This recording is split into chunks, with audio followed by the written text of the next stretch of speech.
നമസ്കാരം. ഞാൻ doctor NT Nisha, Kandalloor government ayurveda ഡിസ്പെൻസറിയിലെ സീനിയർ മെഡിക്കൽ ഓഫീസറാണ്.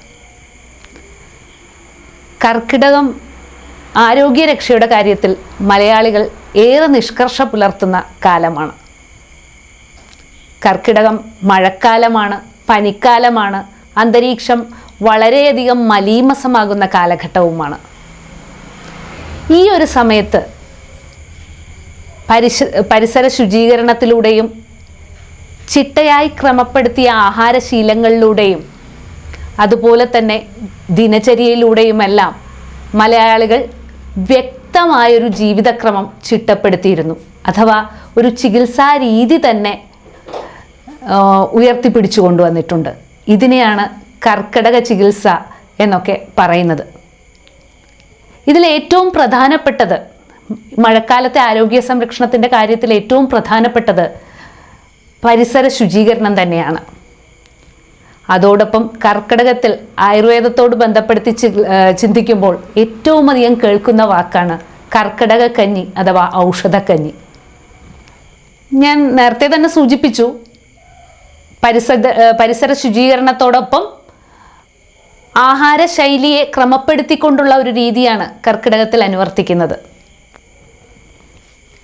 കഞ്ഞി എന്ന് പറയുമ്പോൾ നമുക്കറിയാം ദഹിക്കാൻ ഏറ്റവും എളുപ്പമുള്ളതാണ്. പനിക്കാലത്ത് പ്രത്യേകിച്ച്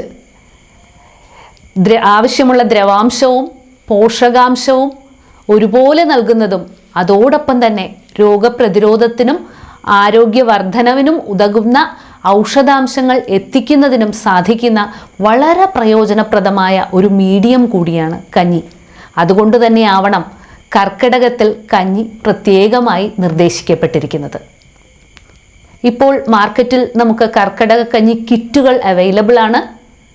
എന്നാൽ നമുക്ക് കടയിൽ നിന്ന് വാങ്ങുന്ന വിലയേറിയ ഔഷധക്കൂട്ടുകളുടെ ഒന്നും തന്നെ ആവശ്യമില്ല. മുറ്റത്തേക്ക് ഈ കർക്കിടകമാകുമ്പോൾ ഒന്ന് കണ്ണോടിച്ചാൽ നമുക്ക് ആവശ്യമുള്ള കർക്കിടക കഞ്ഞിക്കുള്ള കൂട്ടുകൾ ലഭിക്കും.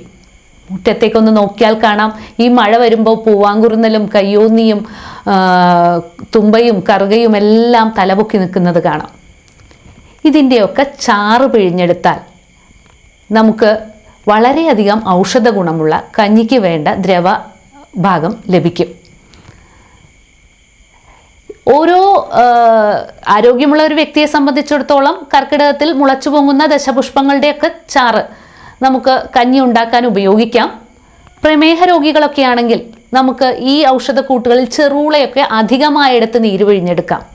നടുവേദനയും നടുവിന് നീർക്കെട്ടുമുള്ളവരൊക്കെ ആണെങ്കിൽ കരിനൊച്ചിയുടെ ചാറ് കൂടുതലായി പിഴിഞ്ഞെടുക്കാം. ആർത്തവ വിരാമത്തോടടുത്ത ആളുകളൊക്കെ ആണെങ്കിൽ ചങ്ങലംപരണ്ടയുടെ നീര് അധികമായി എടുക്കാം. ഇങ്ങനെ നമുക്ക് ചുറ്റും ആവശ്യമായ ഔഷധികൾ പ്രകൃതി തന്നെ കരുതിയിട്ടുണ്ട് പനിക്കാലം അല്ലെങ്കിൽ കർക്കിടകമാകുമ്പോൾ. അപ്പോൾ ഇതിൽ നമ്മുടെ ആരോഗ്യസ്ഥിതിക്ക് അനുസരിച്ച് ഇക്കാര്യത്തിൽ നിങ്ങൾക്ക് ഒരു ആയുർവേദ ഡോക്ടറുടെ ഉപദേശം കൂടി സ്വീകരിക്കുകയാണെങ്കിൽ വളരെ ഫലപ്രദമായി ഈ ഔഷധക്കഞ്ഞി നിങ്ങളുടെ ആരോഗ്യത്തിനനുസരിച്ച് നിർമ്മിച്ചെടുക്കുവാൻ കഴിയും. അപ്പോൾ ഞാൻ പറഞ്ഞ ഈ ഔഷധക്കൂട്ടുകളുടെ പച്ചമരുന്നുകളുടെ ചാറെടുത്ത് വെച്ച് അതിൽ ഈ നമ്മൾ അരി വേവിക്കണം. അപ്പോൾ പൊതുവെ നമ്മൾ ഞവരയരിയാണ് കർക്കിടക കഞ്ഞിക്ക് പൊതുവെ എല്ലാവരും എടുത്തു കാണുന്നത്. തവിടുള്ളത് കൊണ്ടും വളരെയധികം പോഷക സമൃദ്ധമായത് കൊണ്ട് തന്നെയും ഞവര വളരെ വിശേഷമാണ്. എന്നാൽ ഞവരയ്ക്ക് പുറകെ തന്നെ പോകണമെന്നില്ല. ഗവൺമെൻറ് ഫ്രീ ആയിട്ട് നൽകുന്ന നമ്മുടെ റേഷൻ കടയിലെ കിറ്റിലെ അരിയായാലും ധാരാളം. പ്രമേഹ രോഗികളൊക്കെ ആണെങ്കിൽ പഴകിയ അരി തന്നെയാണ് നല്ലത്. എന്നാൽ തവിടുള്ള അരിക്ക് മേന്മയുണ്ട്. ഈ അരി സ്വല്പം 1.5 കപ്പോളം അരി എടുക്കുകയാണെങ്കിൽ ഒരു 2 ടേബിൾ സ്പൂൺ ചെറുപയറും സ്വല്പം ആശാളിയും ഉലുവയും ഒക്കെ ചേർത്ത് കുതിർത്ത് വെച്ചിട്ട് ഈ നമ്മൾ നേരത്തെ എടുത്തു വെച്ച നമ്മുടെ ചുറ്റുമുള്ള ഔഷധികളുടെ ചാറിൽ ഈ അരി വേവിച്ചെടുക്കാം. പ്രഷർ കുക്കറിൽ തന്നെ നമുക്ക് വേവിച്ചെടുക്കാം. എന്നിട്ട് ഇത് വെന്ത് വരുമ്പോൾ നമുക്ക് സാധാരണ വെള്ളം ഒഴിച്ചാണ് വേവിക്കുന്നതെങ്കിൽ ഒരു പകുതി വേവൊക്കെ കഴിഞ്ഞിട്ട് വേണമെങ്കിൽ ഔഷധച്ചാറ് ചേർക്കാം. അല്ലെങ്കിൽ ഔഷധച്ചാറിൽ തന്നെ നമുക്ക് ഈ കഞ്ഞി വേവിച്ചെടുക്കാം. ഇനി നിങ്ങൾ ഫ്ലാറ്റിലോ മറ്റോ താമസിക്കുകയാണ്, ചുറ്റും പൂവാങ്കുറുന്നലും കയ്യോന്നിയും ഒന്നും ഇല്ല എന്നിരിക്കട്ടെ, നിങ്ങളുടെ മാർക്കറ്റിൽ നിന്ന് നിങ്ങൾക്ക് കുറുന്തോട്ടി വേരും അതുപോലുള്ള ഔഷധങ്ങളൊക്കെ കിട്ടും. അത് വേവിച്ചെടുത്ത കഷായത്തിൽ വേണമെങ്കിലും നിങ്ങൾക്ക് ആരോഗ്യസ്ഥിതിക്ക് അനുസരിച്ച് കഞ്ഞി വയ്ക്കാം. ഇനി പ്രമേഹ രോഗികളാണെങ്കിൽ കഞ്ഞി കുടിച്ചാൽ ഷുഗർ കൂടുമെന്ന ഭയം വേണ്ട. നുറുക്ക് ഗോതമ്പ് ഉപയോഗിക്കാവുന്നതാണ്, റാഗി കഞ്ഞിക്ക് ഉപയോഗിക്കാം. പനിക്കാലത്ത് ഏറ്റവും അധികം ഫലപ്രദമായി ഉപയോഗിക്കാവുന്ന ഒന്നാണ് കഞ്ഞി. തീരെ ദഹനം കുറഞ്ഞ ആളുകളാണെങ്കിൽ മലര് വെച്ച് കഞ്ഞി ഉണ്ടാക്കി ഉപയോഗിക്കാം. അപ്പോൾ ഒന്ന് തിളക്കിയേ വേണ്ടൂ ആ കഞ്ഞി പാകമാവാൻ. അപ്പോൾ എങ്ങനെയായാലും തന്നെ ഈ ഔഷധങ്ങളുടെ ചാറിൽ നമ്മൾ അരി വേവിച്ചെടുക്കുന്നു. ഇനി വെന്ത് വരുമ്പോൾ നമ്മൾ ഇതിൽ പൊടിമരുന്ന് ചേർക്കും. ഈ പൊടിമരുന്ന് എന്ന് പറയുന്നത് സാധാരണ നമ്മൾ കടയിൽ നിന്നൊക്കെ വാങ്ങിക്കുമ്പോൾ അരിയാറും ജീരകവും എല്ലാം ചേർത്തിട്ടുള്ള പൊടിമരുന്നാണ് നമുക്ക് കിട്ടുന്നത്. ഈ പൊടി പിന്നെ നിങ്ങൾക്ക് ആയുർവേദ ഔഷധശാലകളിൽ നിന്ന് പഞ്ചകോല ചൂർണം പോലെയുള്ള ഔഷധങ്ങൾ ഇതിൽ ചേർക്കാൻ ലഭിക്കും. നമുക്ക് വീട്ടിൽ തന്നെ ഇതിലേക്കുള്ള പൊടിമരുന്ന് തയ്യാറാക്കാൻ പറ്റും. കുറച്ച് ചുക്ക്, കുരുമുളക്, ജീരകം, അയമോദകം, സ്വല്പം എള്ള്, കുറച്ച് സ്പൈസസ്, ഇതുപോലെ തന്നെയുള്ള സ്പൈസസ് നമുക്ക് ആഡ് ചെയ്ത് ഓരോ സ്പൂൺ വീതം ഓരോന്നും ചേർത്ത് പൊടിച്ചു വെക്കാം. അപ്പോൾ കഞ്ഞി വെന്ത് വരുമ്പോൾ നമ്മൾ തയ്യാറാക്കിയ ഔഷധ പൊടിമരുന്ന് അതിലേക്ക് ചേർക്കാം. ഇത് ചേർത്ത് കഴിഞ്ഞിട്ട് നമ്മുടെ ശരീരത്തിൻ്റെ അവസ്ഥയ്ക്കനുസരിച്ച് ദഹനശേഷിയൊക്കെ ഉണ്ടെങ്കിൽ ഇത് കഴിഞ്ഞ് നല്ല തേങ്ങാപ്പാൽ ചേർത്ത് ഈ കഞ്ഞി വെന്ത് വാങ്ങി അതിൽ കുറച്ച് ഉള്ളിയും ജീരകവും എല്ലാം മൂപ്പിച്ച് ചേർത്ത് ഔഷധക്കഞ്ഞിയായി ഉപയോഗിക്കാം. ഇനി ഔഷധക്കഞ്ഞി എത്ര ദിവസം ഉപയോഗിക്കണം, ഉപയോഗിക്കാൻ പാടില്ലാത്തവരുണ്ടോ എന്നൊക്കെ സംശയമുണ്ടാകാം.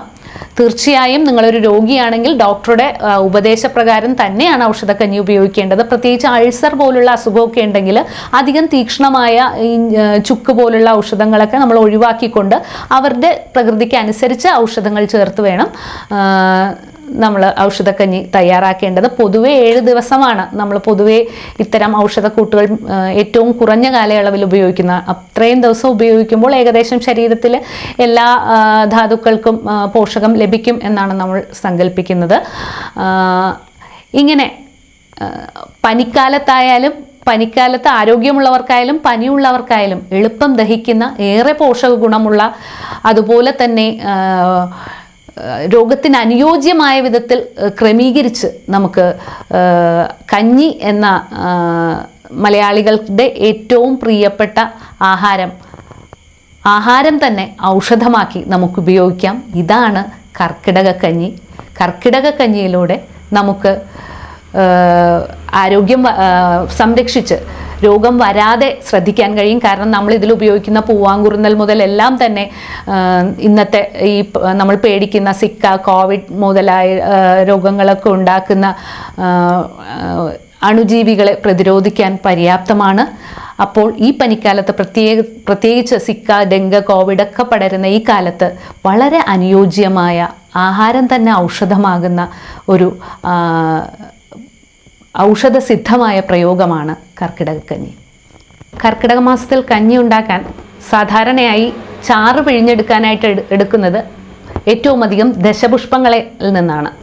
അതായത് കറുക, ഉഴിഞ്ഞ, മുയൽച്ചെവിയൻ, പൂവാങ്കുറുന്നില, അതുപോലെ തന്നെ കയ്യോന്നി, ഇങ്ങനെ ദശപുഷ്പത്തിലെ എല്ലാത്തിൻ്റെയും തന്നെ നീര് നമുക്ക് പിഴിഞ്ഞെടുക്കാൻ പറ്റും.